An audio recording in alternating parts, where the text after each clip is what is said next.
Assalamualaikum warahmatullahi wabarakatuh. Perkenalkan, nama saya Ayuda Serliwahono. Saya dari kelas 12 IPA 9 absen 3.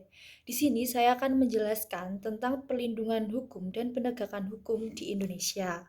Eh, Menurut Andi Hamzah, perlindungan hukum adalah daya upaya yang dilakukan secara sadar oleh setiap orang maupun lembaga pemerintah dan swasta yang bertujuan mengusahakan pengamanan, penguasaan, dan pemenuhan kesejahteraan hidup sesuai dengan hak asasi manusia yang ada.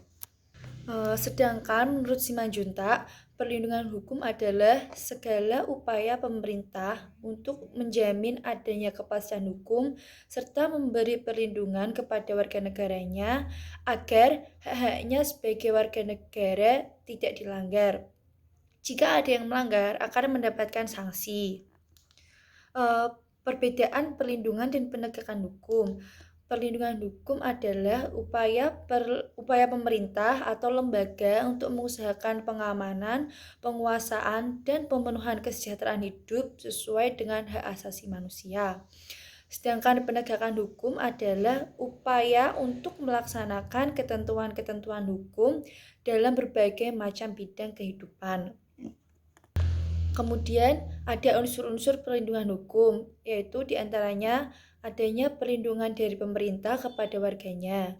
Kemudian adanya jaminan kepastian hukum, harus berkaitan dengan hak-hak warga negara, dan adanya sanksi hukuman bagi pihak yang melanggarnya. Terus perlindungan hukum ini diberikan juga kepada tersangka sebagai pihak yang diduga telah melanggar atau melakukan pelanggaran hukum.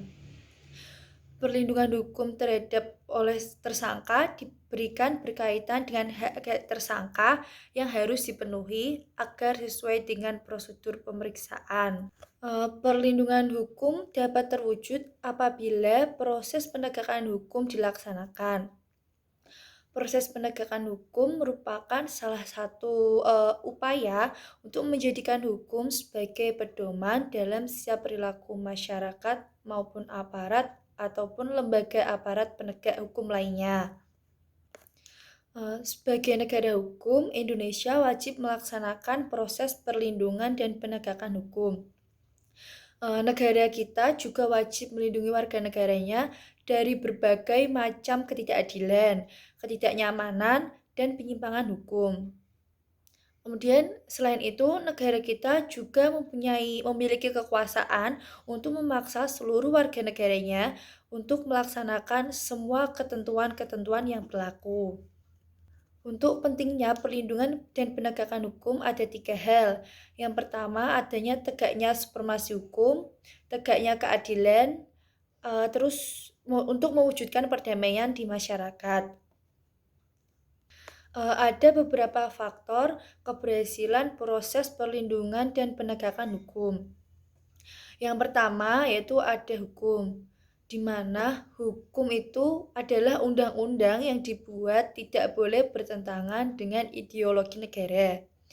Yang kedua, penegak hukum, yaitu pihak-pihak yang secara langsung terlibat dalam bidang penegakan hukum.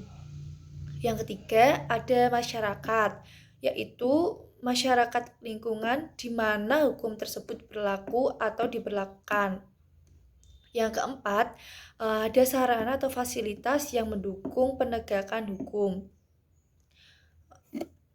Yang kelima itu ada kebudayaan, adalah sebagai hasil karya cipta dan rasa yang dirasakan pada rasa manusia di dalam pergaulan hidup. Jadi kesimpulannya yaitu bahwa proses perlindungan dan penegakan hukum merupakan sesuatu yang sangat penting dan mutlak untuk dilakukan oleh sebuah negara. Sekian dari saya, apabila ada salah kata mohon dimaafkan. Wassalamualaikum warahmatullahi wabarakatuh.